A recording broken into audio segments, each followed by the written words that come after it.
What is up, guys? Thank you for sticking around. It is still me, still coming from my mom's basement, but we are joined now by our special guest today, Nico.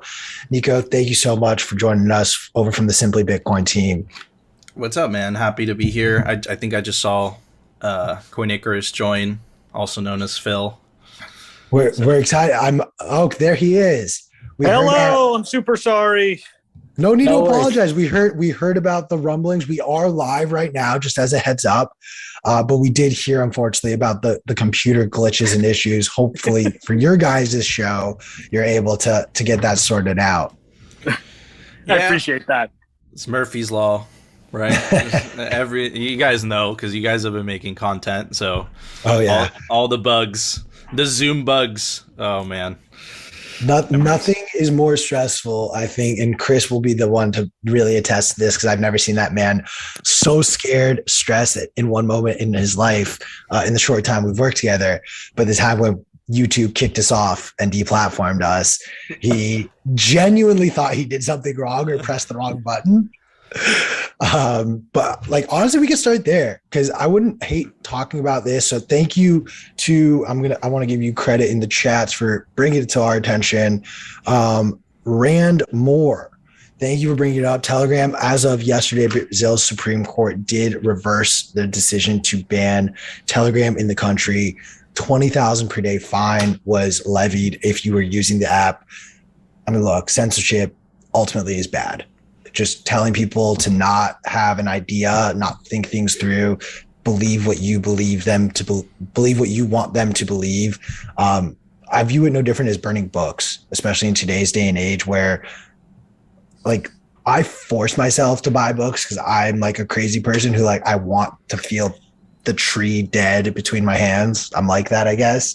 But like most of us are reading it on our phones, on a tablet, like Phil, you're joining us literally on a tablet. How much do you read on that versus like 50 years ago? How much of that was going to be on paper?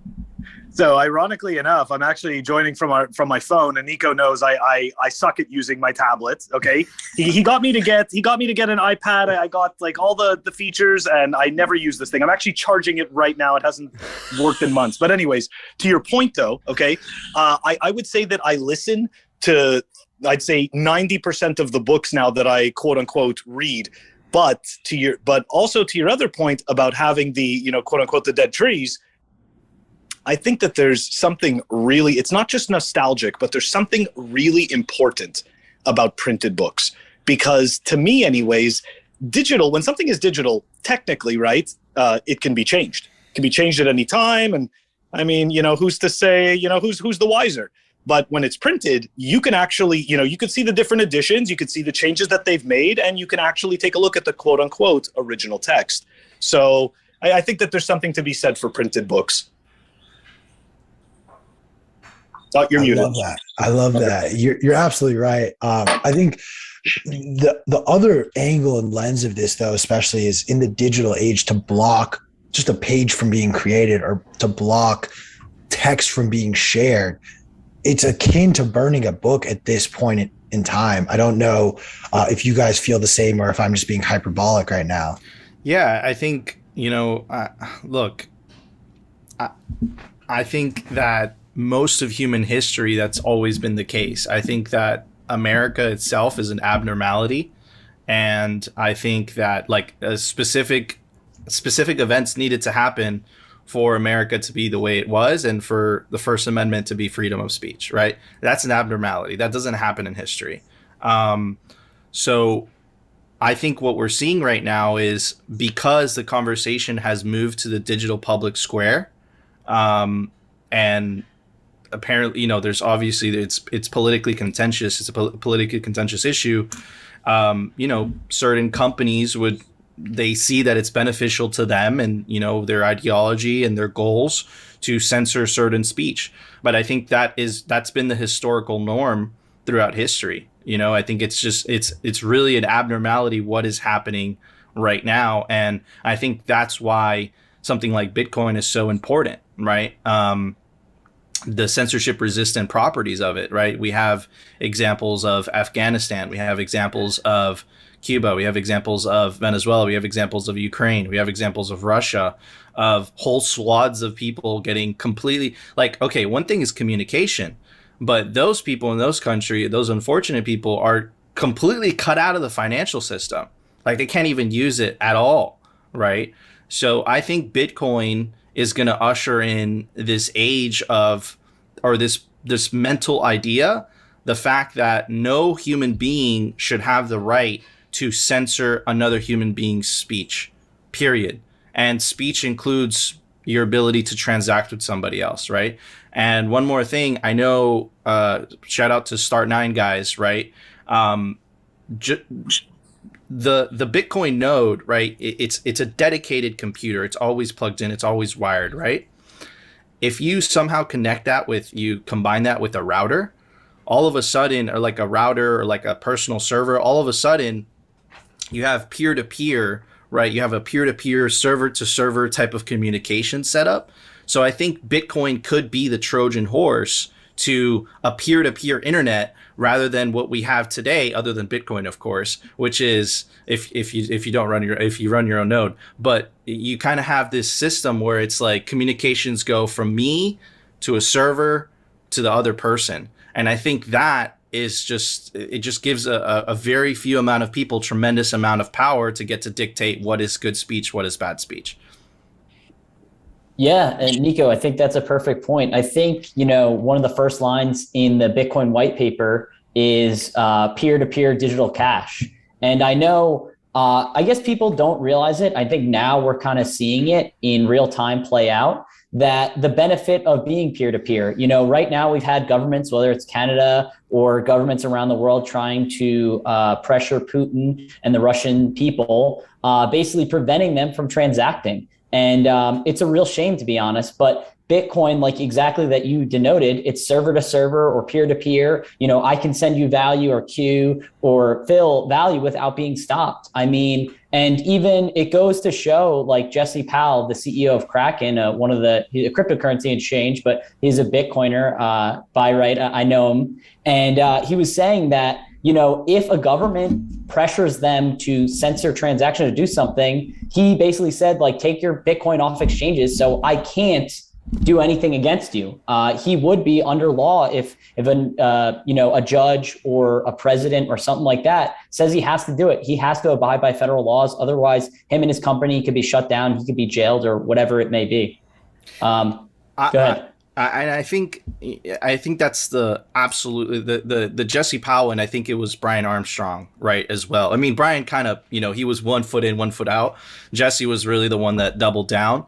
But what was interesting is the reaction from the Canadian government, right? They demonized the guy. They said it was like a breach of national security. So how scary is that, right? The fact that whole swaths of people could just be othered, right? Completely disconnected from the financial system, which is their ability to buy food, all of that, just because of their political beliefs. And we've heard that happen in other countries. We've just never heard that happen in the West. And I think that really highlights the momentum of where this centralized money is heading, right? Central bank digital currencies is the nightmare, right? But we're already kind of seeing that censorship already. And I say this all the time to Phil, I would not be surprised that in 5-10 years, right, you buy a certain good or you drive a little bit too far, deduct automatic $200 from your bank account. That isn't some dystopian nightmare. That's already happening in China, right? And so this is really scary stuff. And this is why Bitcoin is so important. And people don't realize how high the stakes are. We have a future where we have two futures. We have a future of freedom, which is Bitcoin, and we have a future of central bank digital currencies. And you're not going to be able to straddle a line. You're going to have to pick which one you want to, which side you want to decide to be on, right? So I think that's like the fight for our time, specifically, for our generation, right? It's a battle of freedom, and fortunately for us, though, it's not, a kinetic war that our ancestors had to fight with, like no one's getting shot, fortunately, right? But it is still kind of a war, without a doubt. It's a war of narratives. I'm a little curious too, because we are starting to see, I think, two different sizes. You have places like Kraken saying, no, absolutely not, get your coins out, trying to help people. And then you have other companies like Brian Armstrong, Coinbase, who will do an entire 180 within 72 hours. Curious if, the values of Bitcoin need to be, I think, implemented into these businesses when they're started, i.e. the decentralized aspect of it, or if there's just no real solution. And as we introduce these different products and offerings, we're going to have to give up some of this decentralization. So I think Coinbase is completely compromised because they put their bets on shitcoins, and because shitcoins are inherently centralized, I think that they need the state to survive, right? It's not just me speculating that. It's not a coincidence that the World Economic Forum, right, supports projects like Ethereum. Literally, Phil discovered it, right? Where Mia Miyaguchi is on the Ethereum Foundation, and she sits on the World Economic Forum, and then the World Economic Forum directly attacks something like Bitcoin, right? That's not a coincidence. It's not a coincidence that, and think about it from Coinbase's incentives, right? They're not incentivized to implement Lightning Network. They're incentivized to work with the government so that the government doesn't shut down a lot of the tokens that they're selling, like they did with XRP, right? So companies like Coinbase, it's like, I would even say they're enemies of Bitcoin. I would say Bitcoin only companies, just out of their incentives. It has nothing to do with how you structure the company. It's just you're incentivized to act a certain way. I trust more, right? I don't trust completely, but I trust more to do the right thing because they're just protecting their keep, right? It's not that I'm like, oh, I trust the people and whatever. No, they're acting they're following their incentives, right? So yeah, man, Coinbase is scary. And I suspect, and it was actually Corey Clipson that said this. I suspect that there's going to be like this evil alliance between shitcoins. Sorry, I don't know if I could altcoins. Say whatever the fuck you want. Okay, awesome. We're the same on our show. So there's this evil alliance between shitcoins. There's going to be an evil alliance between shitcoins, the government, and the government's, because think about it. Where does the government's main power strive from? The ability to create money out of thin air. So in their, 5 stages of denial, right? Like in the, like, oh, no, I could still keep this somehow. I think that they might see shitcoins as their way out. Right? Because Ethereum, you could technically do that kind of stuff. But with Bitcoin, no. If you want to make more Bitcoin, you have to get in line like everybody else, buy a miner, get some electricity. So it's going to be very interesting to play out how this plays out. And it's going to be a hell of a fight because at the end of the day, this is about power. This is about power and money. This is what politics is all about, right? So, oh man, strap in. Well, I'm kind of curious then. Is this, in your guys' thoughts, do we in our lifetime see the US dollar completely eliminated then? Or do you see like a world where Bitcoin and fiat operates together, at least for an intermediary transitionary period? Yeah, I definitely don't see I don't see the US dollar going away anytime soon. I mean, people should recognize that the majority of the world's debt is denominated in USD. Look, as much as we want to think that flipping a switch is just going to change that overnight, it doesn't. Okay, this process is most likely going to be extremely difficult. And you know what? Nico's messaging me and fucking me up here. Okay, no, I'm kidding. Anyways, so look, I think that it's going to be long and drawn out. I think that we're going to have this kind of like this scales thing happening, right? Like we ease into it. There's going to be some really rough patches because look, let's face it. How many financial systems have we dismantled, right? Like, let's be honest, as we've seen throughout history, none of them have been clean, right? Like nobody just wakes up the next day and boom, the new financial system's just working and everybody's just, that's just not how it works. So I think there's going to be a lot of struggle. I think that the narrative, the toxic narratives against proof of work, okay, because people, for some reason, the corporate-owned media considers proof of work itself to be toxic and evil. But we as Bitcoiners consider the complete opposite, that it is going to be the foundation for future innovation to come. And I just think that these kind of toxic anti-proof of work narratives, They are not going to stop. They are going to get louder as the system, as the current central bankers continue to realize that Bitcoin makes them look like fools every time they say anything, without actually having to do anything, just by simply being. So you know what? This is going to get very frustrating for them.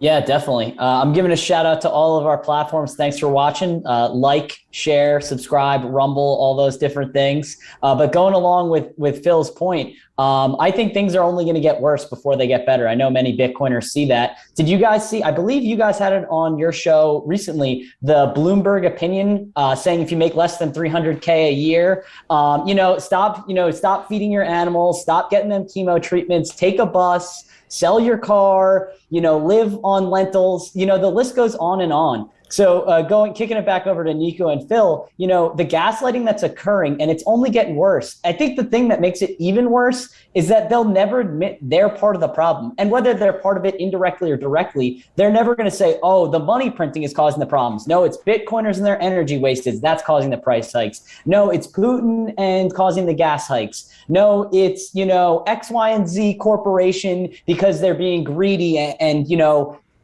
charging their customers too much. It's never like, they never look internal. And I think with Bitcoin, they allow you to do that. If I send Bitcoin to a wrong address, and that's on me, I messed up, I lost the value, or the person I was trying to send to lost the value, it's very onerous and it's independent and you have to do well yourself. So Nico or Phil, if you want to kick off anything to bring that up. Yeah. So Phil pointed something out, and I couldn't unsee it. Once I saw it, I couldn't unsee it. And he was like, "This is class warfare." And I said that, but he pointed out, he's like, "Look, they're trying to blame and whatever." And that's exactly what the article did, right? The article, instead of saying, lower and middle class America, most of America doesn't make 300K, is getting hurt by inflation. No. They have to say, hey, for people that are making 300K a year, they're not getting hurt by inflation. It's everybody else. It's the others. It's the peasants. It's the plebs. You're fine though if you make 250K. You're fine if you make 250K. True.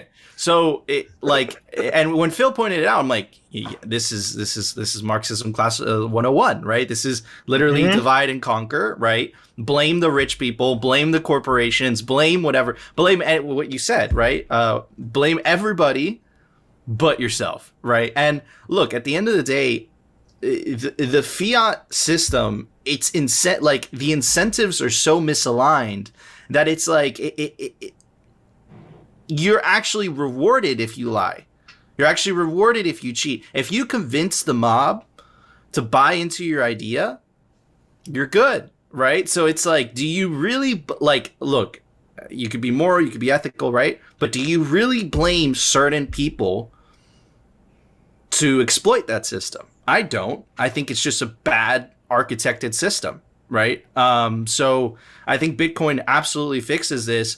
However, look, if fiat and Bitcoin started at the same time, okay, Bitcoin would win, right? But the fiat system, which is what Phil was saying earlier, is so entrenched. They're so corrupt, right? They have their tentacles in so many facets of society because so many people are addicted to the power of the money printer, right? Which is fictitious, but they're addicted to that steady flow, right? So I'm really interested to see how it's going to play out, because I don't think that these people are going to give over the keys lightly. You hear the rhetoric from Powell, you hear the rhetoric from Yellen, you hear the rhetoric from Christine Lagarde. It's all Bitcoin's money laundering, Bitcoin's terrorism. Like, we all know that's not true. We all know that fiat is the majority of that. It has nothing to do, but it's the fact that they can't control it. It's the fact that they can't manipulate the monetary policy to their benefit, right? So this is going to be a hell of a fight. Like, it's going to get nasty. And now Bitcoin's sitting at roughly $1 trillion asset. No big deal. But Bitcoin gets to a 5, 10, 20, right? Holy Jesus. That's what I have to say. Like, it's going to be nasty, so. We've seen now, I think, this narrative for months. Each different product, each different item, commodity, whatever it is, gets blown up in price for the flavor of the month, whatever reason they want to give us. is there one in particular? Is there a certain commodity in particular that either of you are worried or concerned about, that if the price gets to a certain level, that is the breaking point for society? Phil? Yeah, that's an interesting question. That's a very interesting question. You know what? I don't really have a number, but that question does make me think, how far can we push everyone?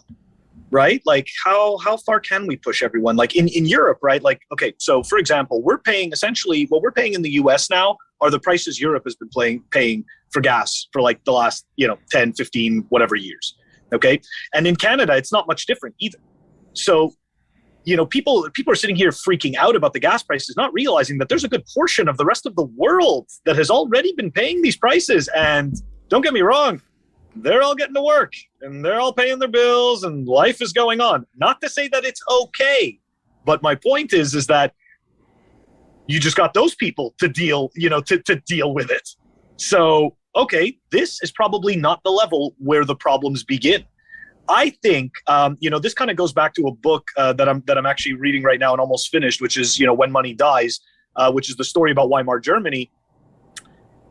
People were not able to afford food or certain amenities from one day to the next, and they were still trying to figure out how to survive, and they weren't revolting. So I don't know. You know what? Unfortunately, I think our capacity for misery is really, really high. So I don't really know how bad it has to get. But I can tell you this, unfortunately, we are going to find out.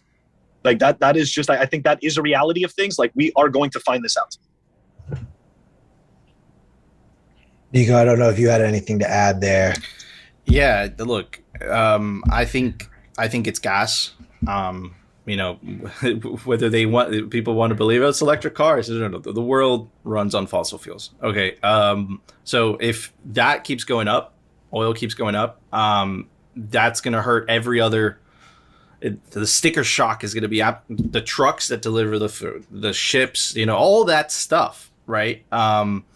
It's a domino effect. And I think that is going to be interesting. And look, I hate getting fiat political, like I say, but the current administration, I don't know what they're doing. Like I have no idea, like why are they attacking oil and gas? Like that doesn't make sense to me, right? Sorry about that.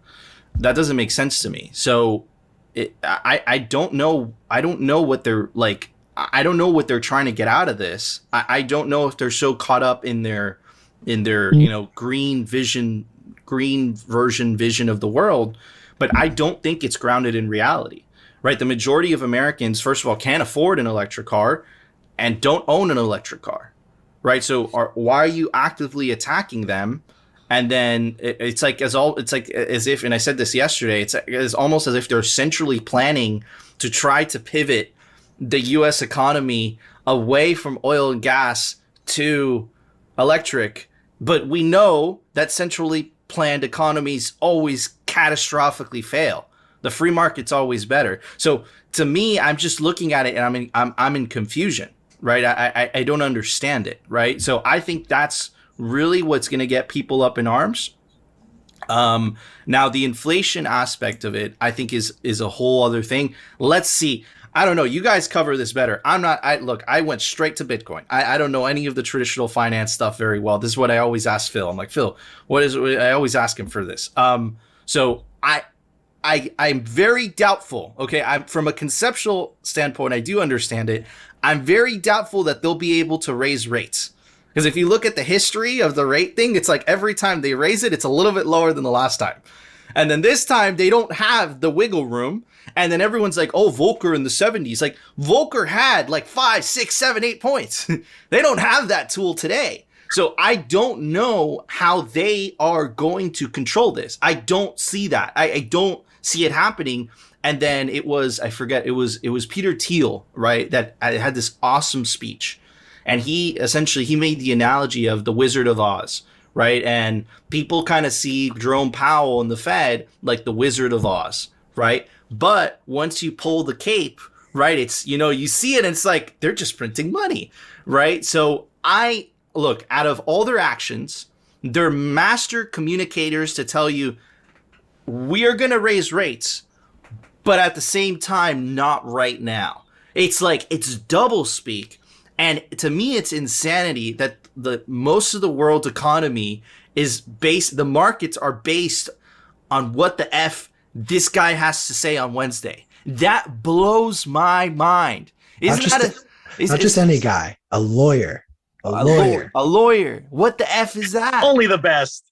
What the F is that? So like the whole system is just, but again, like I'm seeing this and you guys are seeing it and the people watching this, I'm seeing it. You guys are seeing it from the perspective of a Bitcoiner. So you're seeing it from like, we could do better than that, right? But there's so many, I would say the majority of planet Earth is still plugged in to the fiat matrix. They have no clue. Like they have no clue things should be better. This is just how things are, right? So those are my thoughts.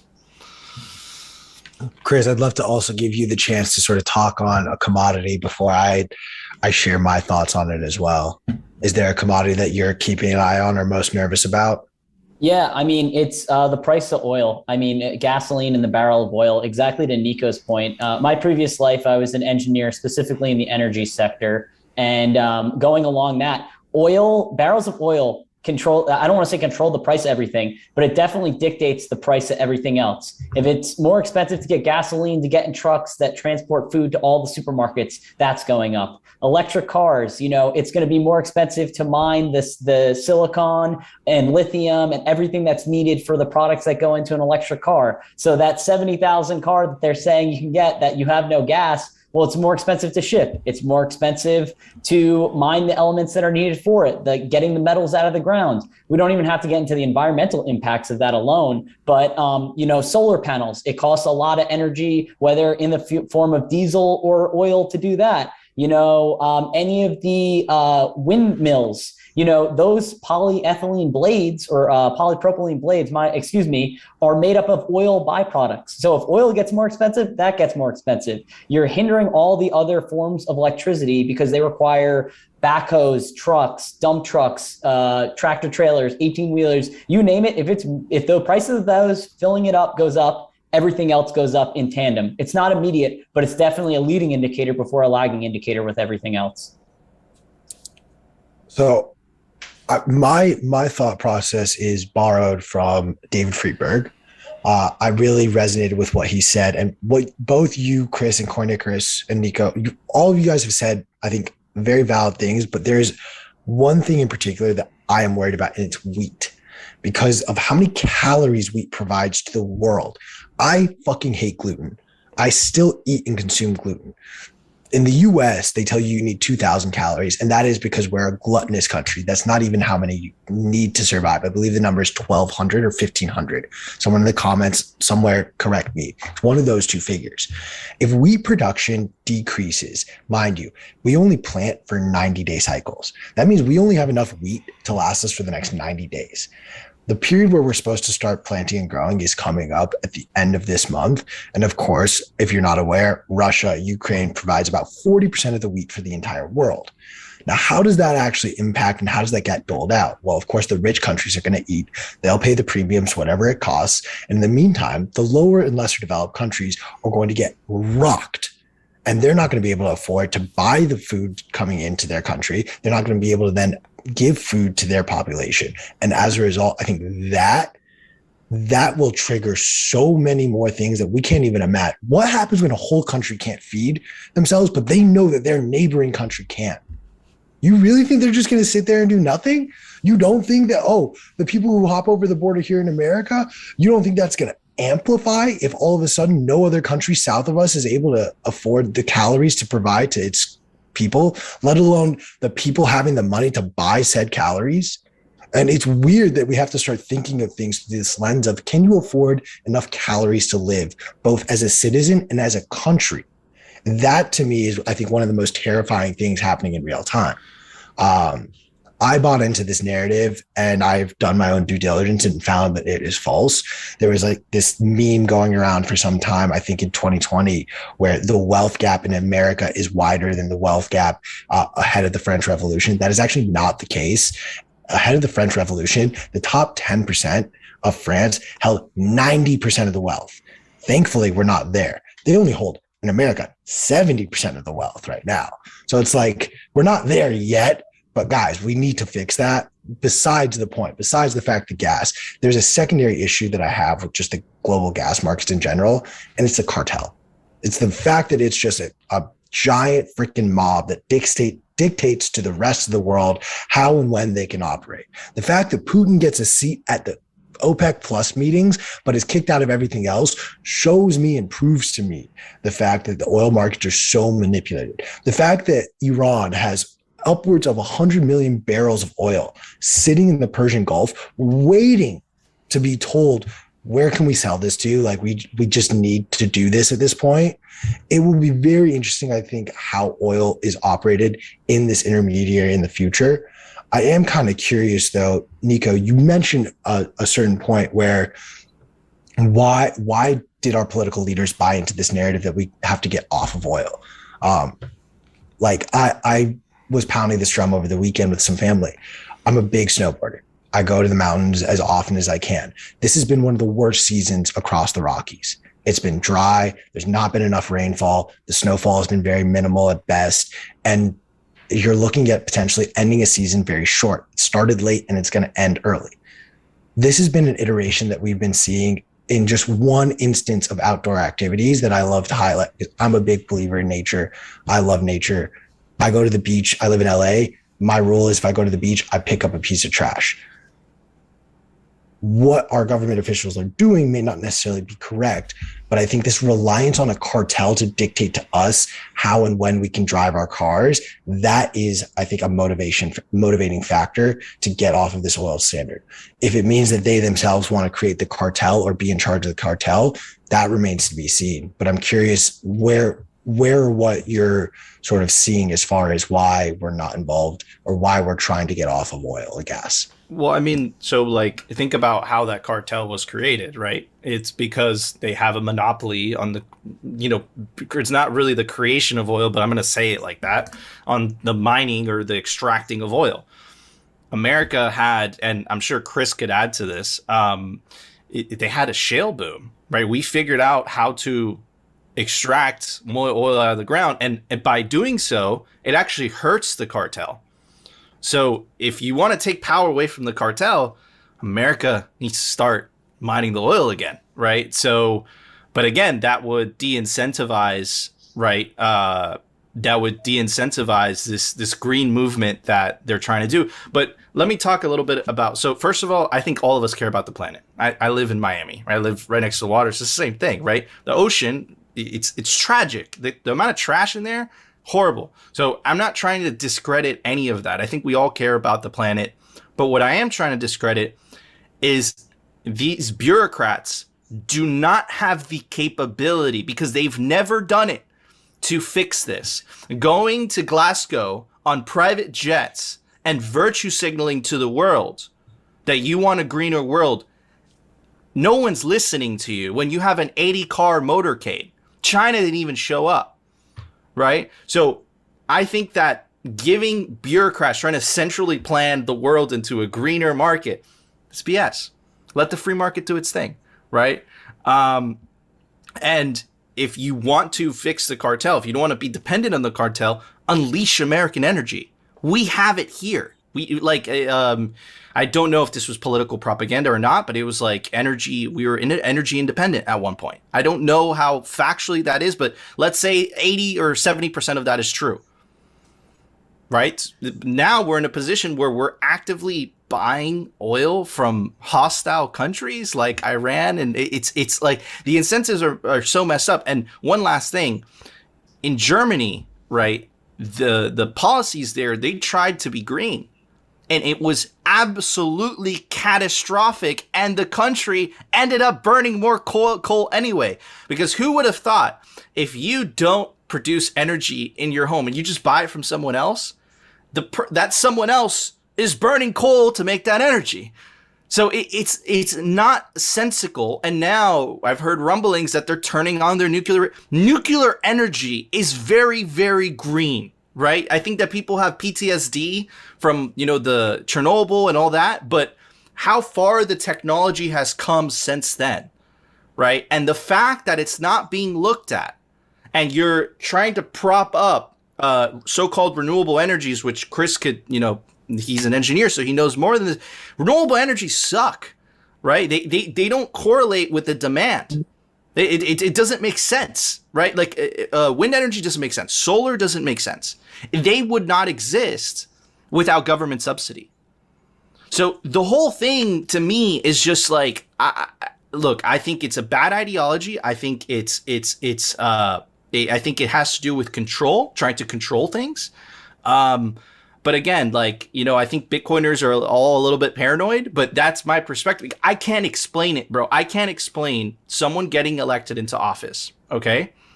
And them willfully hurting all of those other people that are buying gas. I don't understand it. For me, it doesn't make sense. Like, aren't you supposed to, look, whatever your beliefs on social issues are, doesn't matter. But aren't you as a president supposed to make the lives of Americans better? Whose lives improve with this? I don't know the answer to that question. I don't know. I still haven't been able to figure it out. Yeah, Phil, is there anything else you have to add there? Just wanted to add to Q's point here on on wheat, right? I never thought of that. That's a very good point. And if we zoom out and just kind of remove some of the nuance, right? What do we see? We see the ever escalating prices of gas, right, and oil, and as Q was talking about, the price, or the availability of wheat. So if we zoom out and just take a look at these things, what's happening here? Stopping people from moving around, stopping produce from moving around, stopping products from moving around, and at the same time starving a population. When people are malnourished, I mean, it's no secret, right? They've been telling us about this in school. Brain function decreases, energy levels decrease, capability. Like, look, all of that stuff goes down the tube. Now, look, tinfoil hat. That seems kind of convenient if you want to get a whole bunch of people to accept a terrible system. I mean, like, wow, look at that. You can't go anywhere. You're not eating well. We've got a solution. We've got a solution. You just got to give up a little more of that freedom. Anyways, it freaks me out. The tinfoil hat in this show. And that's the tragic part about it, right? Is that like you sound, just the mere fact that you're talking about this, you sound like Alex Jones. You sound like a conspiracy theorist. You cannot openly look. I remember when the stuff started to come out in relation to, the World Economic Forum and all that stuff. I was like, I was telling Phil every day after the show, I'm like, bro, we sound like conspiracy theorists. Like, we sound like crazy people. Over time, more evidence started to come up. And then that's when I realized, holy crap, we are able to say things that legacy media is not able to say.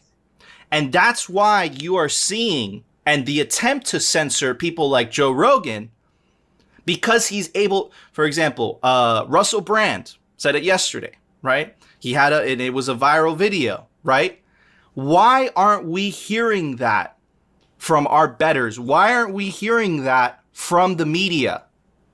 Why are they focusing on issues that aren't really important to where you are? It's like, I don't understand it. I don't see how you can come to another conclusion. Sorry. So I actually have a theory on that, and it's a lot less tinfoil hatty. And it says black and white as following the money.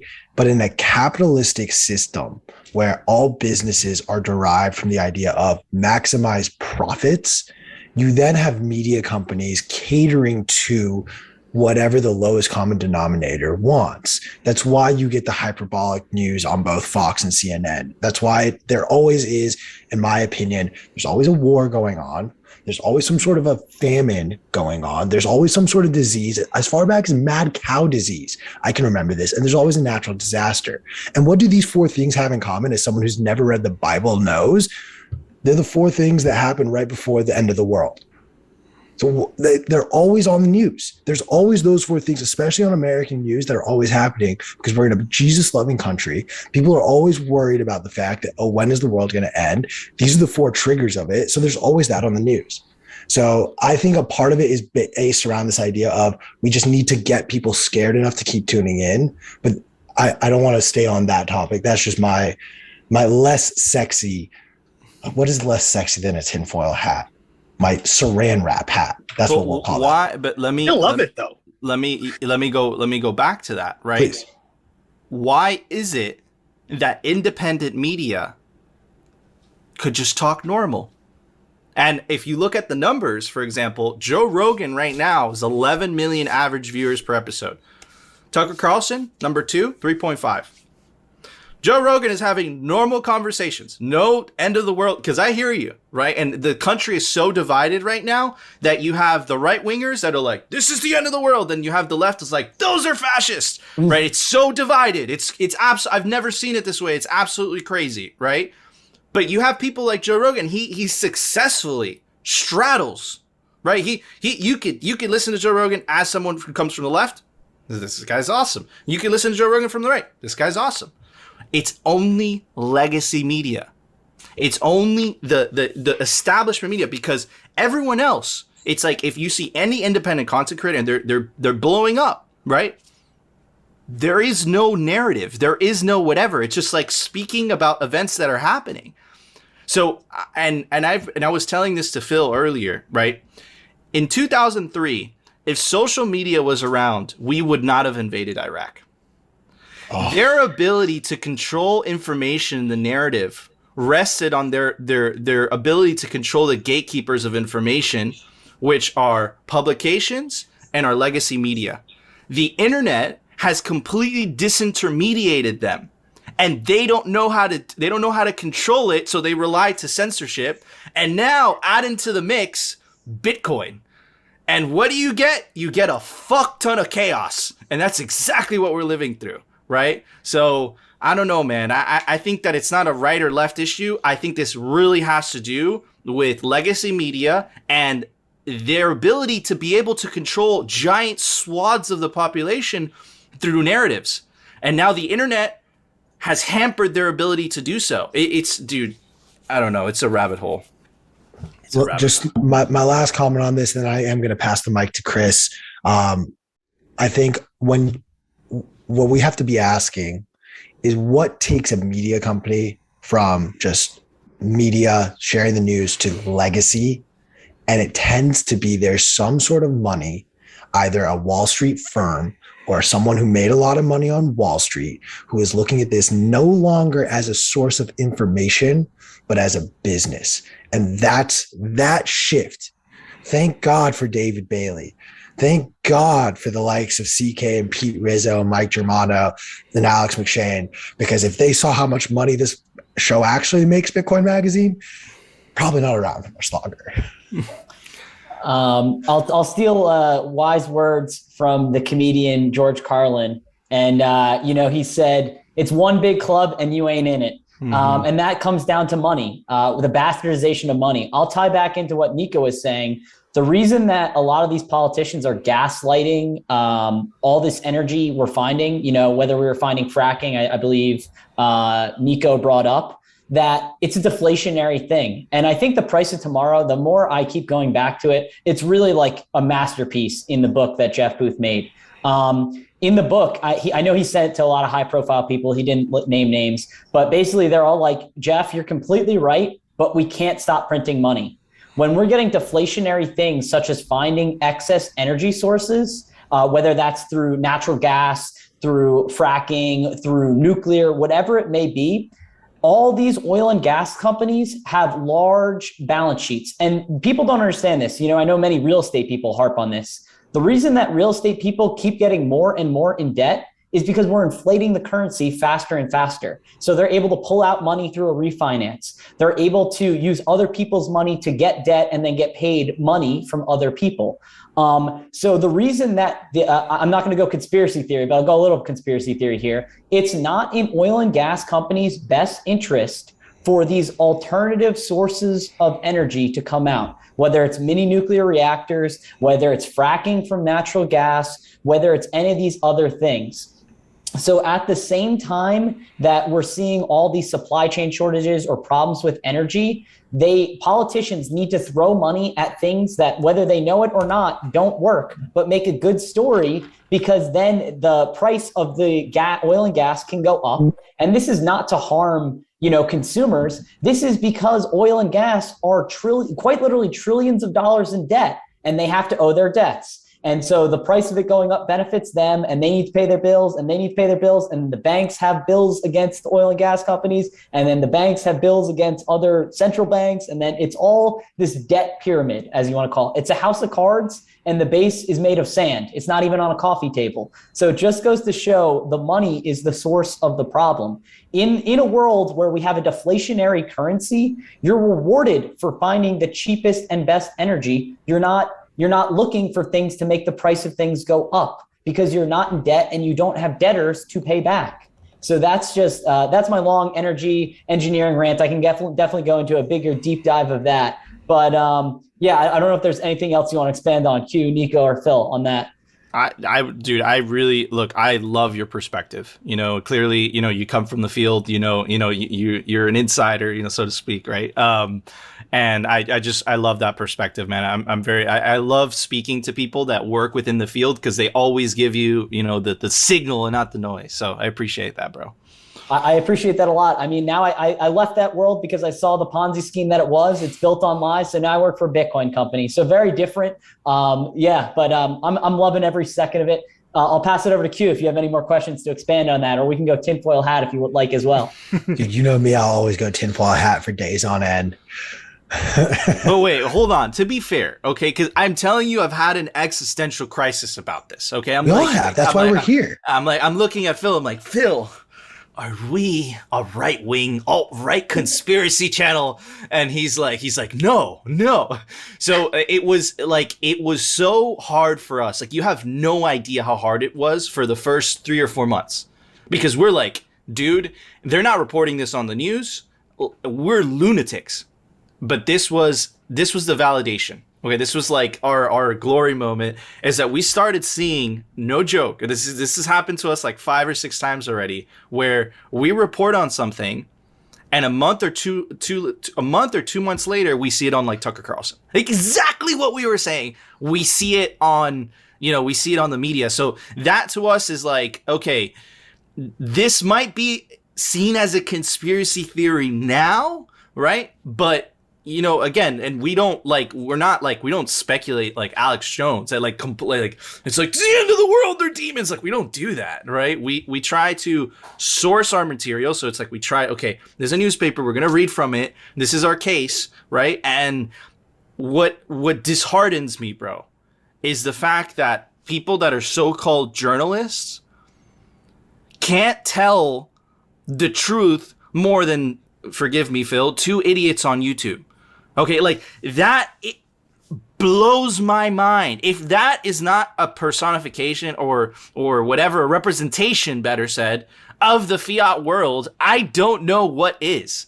Like, it's so broken in so many ways. They're more interested in telling propaganda and narrative stories than they are on actually reporting or doing their best on reporting on what's going on. And that's why Joe Rogan is so popular. That's why Russell Brand is becoming so popular. That's why independent media is becoming so popular, because people, I think, have a natural tendency to seek out the truth, and they're not getting it from where they were getting it before, or if they were ever getting it from there before. We don't know.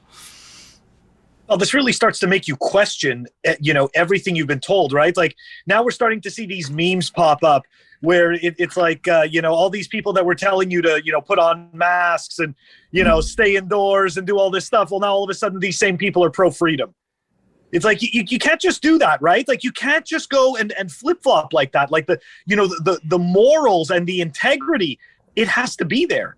And it just, you know what? We're just not seeing it anymore. And what's really interesting, is that the advent of the internet and social media has created a situation, right, where, okay, so we'll take social media in one piece, and we'll also add Bitcoin, okay, because Bitcoin plays a major factor in this. Alex Jones. So I've been watching Alex Jones since I was like 17 years old. Okay, come on, Phil. That explains so much about you. like I've been watching him since I'm like 17, and I'm like, this guy is amazing, but no one's going to believe it, right? And this is the thing. It doesn't matter how right we are. If we're too early, it's just like being wrong. Okay, number one. And number two, if you don't have, like, he didn't have Bitcoin. So it doesn't matter everything that he was saying. Like, I watched all the videos where he's yelling at the Rothschilds and the Rockefellers. Sorry? Alex Jones had Bitcoin. He got like 1,000 Bitcoin. Yeah, 10,000. Famously lost Kaiser. No, but I'm saying like before there was Bitcoin, he didn't have Bitcoin. So like he would sit there and spout all this stuff, and everyone was like, "What the hell are you talking about?" And then the mainstream, the corporate media could then spin their own story, and there you go, Alex, you're full of it. But now, yeah. No. I want to take the other side of this, but please finish. Oh yeah, no, I was just gonna say, but now there's Bitcoin. So not only can he go and spout the truth, but and say, you see, this shows how our money's broken. It is the perfect Black Mirror, so to speak. So, anyways. Well, Black Mirror was created by a man who was sent from the future, talking about all the stuff. that is true. Just like Satoshi Nakamoto came from the future, but those are just tinfoil hat. No, those are those are not tinfoil. Those are facts, bro. What are you talking about? But I want to unpack both of those things because, Nico, I agree with you. When I started doing this show, I had reservations on it, and I was very loud anytime I would come on, and I would say like, "Yo, I view myself as a liberal in regards to like the Bitcoin ecosystem. I believe that Black lives do matter. I do believe in certain liberal policies. I think that not necessarily everyone does." So Renee Lacoste, to answer your questions, like I view myself more left leaning, if you will. But then I had to ask myself, what does that mean? Thank you to Mark Moss, who like really helped push me there. I take the other side of that of the table as Coin Icarus. I despise Alex Jones. I thought like the ramblings of this idiot who just like makes whatever claim he wants because he has a platform to do it, and people are just going to believe him. Because I disagree with you as well, Nico. I don't think people at large seek out the truth. I think people at large absorb what information is easiest for them to find. And historically speaking, that has been the case. I think in the iterations before, everyone had a printing press and everyone was able to read or write. You look to your religious leaders, and whatever they said was law. If they said, hey, if you don't donate money, God is going to smite your house. Well, lo and behold, where those taxes that we're paid now that we don't pay to our churches today, those were taxes to the churches long before they knew that they were actually being taxed. Fast forward to present day, it's whatever's the trending thing on Twitter. You open up Netflix and there's the Netflix top 10, and none of these movies are ever Oscar nominated. These aren't the best thought-provoking films. These are literally garbage, whatever products designed to just like get you to sit there on your couch, hear the da-da of Netflix, and get you addicted to having background noise. True story. This is literally what Netflix is doing to you. Like, as someone who used to work in Hollywood, I was an agent. I covered Netflix. I sold TV shows to Netflix. Let me tell you, they literally don't care that you are sharing your login with your neighbor. They don't, because eventually you're going to have your own family, and eventually you've accustomed yourself to hearing the da-da and then noise afterwards that you need it. It's a crutch now. They have created an addiction akin to cigarettes. It's just in your mind all of a sudden. To go further though into this whole like, what are we actually doing here as independent media? And I put independent for Bitcoin Magazine in quotes because we are not so independent. Our focus is entirely and solely on Bitcoin. Is that good or bad? The future will tell us. We can't really judge that today. I do think it is important for us, though, to those of us in this position to find the truth as often as we can, and also rebuff what we have said to be false and what is being said as false. But to your guys' point, with actual hard-earned facts, I don't think the majority of the world is going to buy into Bitcoin. I actually don't think it will ever happen. I think a majority of the world will be forced to accept and adopt Bitcoin. And I think that, based on history, has shown to be true. I think, unfortunately, it's going to take a small subset of people like us to push it forward. And eventually, the rest of the world is just going to fall in line because, unfortunately, we as people have become more sheep than the shepherd. Yeah, I think those are excellent points. And I think, I think that as a society, right, I think that people empowered really benefit from divide and conquer. And I think that once I'm originally from Venezuela, had a traumatic experience, or my family did, better said, with the socialist government take over Venezuela. So naturally, I live in Miami, so socially I'm very left leaning, but economically I'm right leaning, right? But I have many friends on the left. That's the thing, is that they make you believe that it's like the other side is the boogeyman to distract you from the fact that the Uniparty is the one messing everything up. And we actually have a lot in common, right? So the whole thing, and I think this is a fundamental issue, is that I think that no one deserves, right, that the power of the money printer. I don't think that any human being has the capacity to deal with that much power. It's impossible, right? And by having that much power, they have a very, very big ability to go back to your point, to manipulate the truth, or to kind of structure the world in a way where it's like, this is how I want you to see the world, right? Did you see that movie with, speaking of Netflix, did you see that movie? It was a terrible movie. It was Don't Look Up. Yeah, that, you know what I'm talking about. Yes, because I forced Chris to sit down and watch it because that was propaganda to the most finest extent, right? That was beautiful propaganda, the entire movie, right? It's like it wanted you to see the world from a certain perspective, right? And I think that, people on the right are like, no, my perspective is right. And the people on the left is like, no, my perspective. I think both perspectives is right? I think that there's both valid points on both sides, but I think that the issue is not so much the boogeyman people on the left or the boogeyman people on the right. It's the people that control the goddamn money printer. Like, they are the cause of the problem without a shadow of a doubt. And I think that the corruption that comes with the ability to just right and left, right? The left spends it on social programs. The right tends to spend it on war, right? But it's like this ability to just print money and just pay for things is insanity to me. Like, it doesn't make sense. And I think that Bitcoin is going to fix that. And by fixing that, I think it's going to lift a lot of people, because that's a main staple of the left, right? Is a lot of people are poor. A lot of people are, like kind of taken out. They're othered in society. I would say that the main cause of that is the money printer itself, right? So I think that's what we need to focus on. And this is going to get rough. So I have a question for you, Q, if you don't mind. What are your thoughts on it was like the current, I think it's tragic, Elizabeth Warren taking advantage of the tragic crisis in Ukraine to try to pass this horrible bill to attack Bitcoin, because that's really what it is. What are your thoughts on that? I'm going to go big picture and then small, and I'm going to say something that may not sit with everyone well, but this is my perspective as a Middle Eastern immigrant. If you were against having refugees from any Middle Eastern country, or in particular Iraq or Afghanistan, into America, but then you are welcoming Ukrainian immigrants with open arms, you are the problem. You are literally the problem. That is my big rant on that.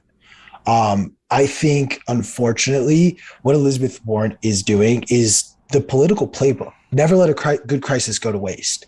I I don't agree with it. I don't like it. I don't buy into any of it. And one of my big things that I will continue to pound the drum on the other side of that spectrum is, while I don't buy anything any politician ever says anymore, like, there's nothing a politician can say. They can literally come to me personally and say they will write off my student loan expenses. I'm not going to pay taxes for 10 years, put it in a contract. Do you have my vote? No, nothing you say or do, I'm going to buy into anymore on the basis of you've never done anything you said. So why? And then I'll bring this back to Bitcoin. Why do we buy into the politicians who are pro Bitcoin, who are running on these platforms? Someone like Ted Cruz, the lifelong grifter of them all.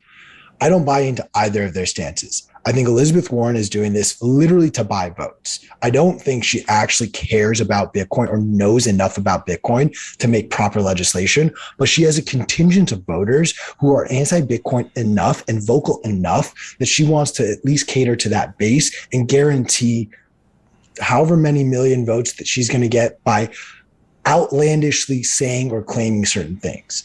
At the same time as someone like Ted Cruz saying Bitcoin should be in Texas, we're the best, we have energy, blah, blah, blah. But it's Cynthia Lummis who's pushing through this legislation. She's the one writing it. She's the one who's actually doing the work. Ted Cruz is just the one who has the biggest microphone and the biggest stage and said the right words at the right time. So I think both of them are the perfect example of you're just grifting for votes without a true understanding of the technology behind it. Yeah, I mean, I agree. I think that no politician should be trusted. I don't trust politicians. I just pay attention to their incentives, right? And with Ted Cruz, in his case, he's just saying that because there's a very large mining presence in Texas. That's the only reason he's saying that, right? Another million votes. That's what I'm saying. So like he needs the donors, he needs the stuff. Lummis too.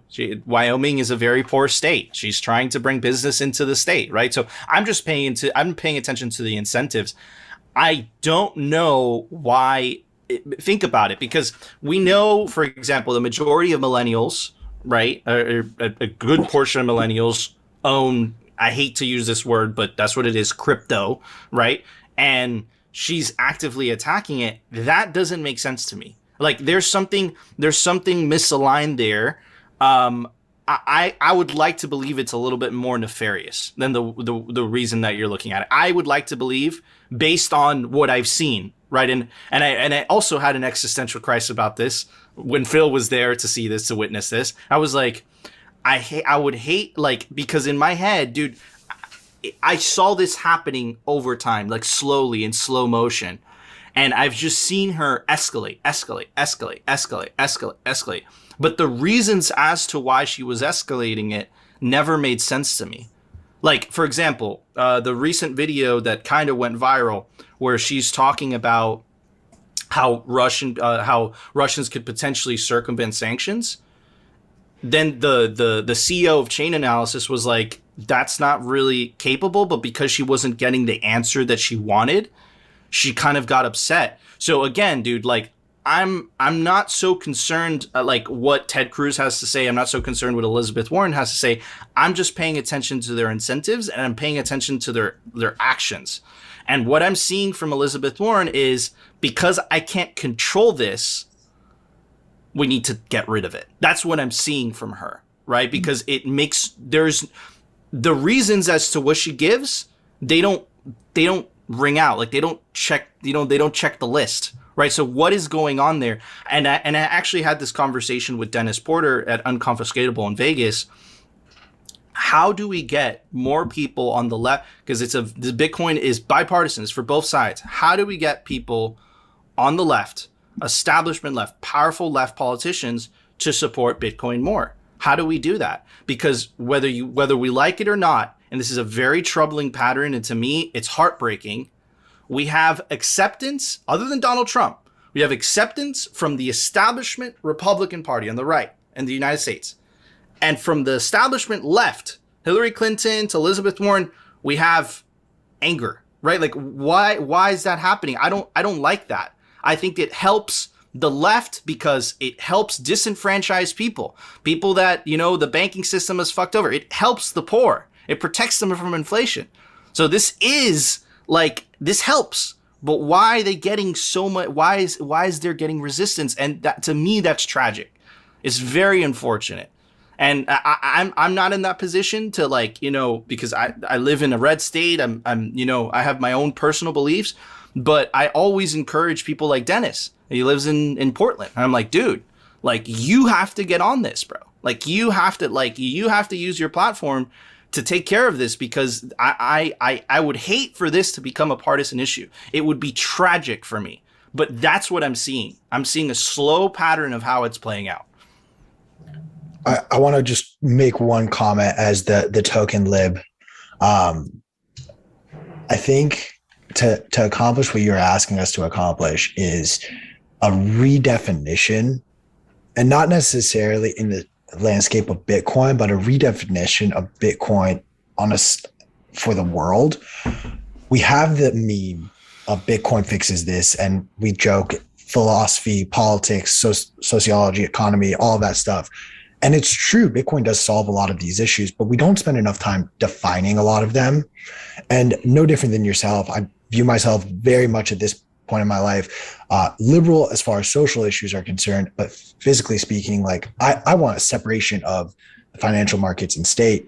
I don't think any current political leader anywhere in the world is going to buy into that. But especially with the Democrats and the left-leaning people in our government, at least, if we go at it from the angle of, well, this gives banking access to those who are unbanked, if this gives opportunities to people who are left out of the current system, coming at it from a more social aspect is how you, I think, for lack of a better word, indoctrinate those who maybe don't see the financial and economic benefits of it, because that's not necessarily their priority. Their priority is literally maximize how much money they can take out of yours and mine's pocket, versus the other side is trying to minimize that. Let them deal with the economic stuff. Let the Democrats and liberals figure out, how do we get access to Bitcoin? How do we make sure everyone has internet access? How do we make sure everyone has a safe, secure wallet? I think going at it from that lens with the Democrats allows it to be fully encompassed and covered. But that's just my ramblings that I'm going to stop, because we are at that time. Yeah, I'm sorry so much, guys. It's been a pleasure having you both, Nico and Phil. Let us know where people can find you guys. You guys have a great show. Let them know the time frames. I know I always catch up on YouTube, but I don't know when it actually airs because I'm busy during the day. Yeah, so so Monday through Saturday, sometimes we miss a day, but we'll let you know before. You could find us at 12:45 Eastern Standard Time, at 12:45 p.m., of course. And the channel's called Simply Bitcoin. You can subscribe. It's the Bitcoin news from the pleb perspective and the catastrophic fails from Phil's perspective and Nico's takes. So yeah, I really appreciate you guys having us on. That was a great time. Yeah. Rabbit so hole much. for sure. Honestly, you guys are going to have, I'm just saying this now live on air so you get bullied into coming back on, because this is just too much fun. But you guys will also be in Miami, right? You're both speaking. Yep. We are. We will see you there. We'll get to meet you guys in the flesh. We would, by the way, we would love to have Q and Chris. You guys we would love to have you guys on the show. And redo this, but on Simply We can Bitcoin. continue this over there. Yeah, we can continue this conversation and just move it on over there. We are always down. Have fun with Gladstein tonight. Everyone should actually take the time to watch at least tonight's episode with Alec Gladstein, and then get hooked on your guys' show and then never leave. This is the morning show. That's the evening show, guys. Appreciate it. We as appreciate always, it. Thank you. Of course. And as always, guys, use code YTMAG. Get 10% off your Bitcoin conference tickets so Chris and I can keep our jobs. We'll be back after a short commercial break with Dr. Jeff Ross, and we're going to dive right into the equities markets and see what's cooking in there and how that's affecting Bitcoin. Stick around. You're not going to want to miss that.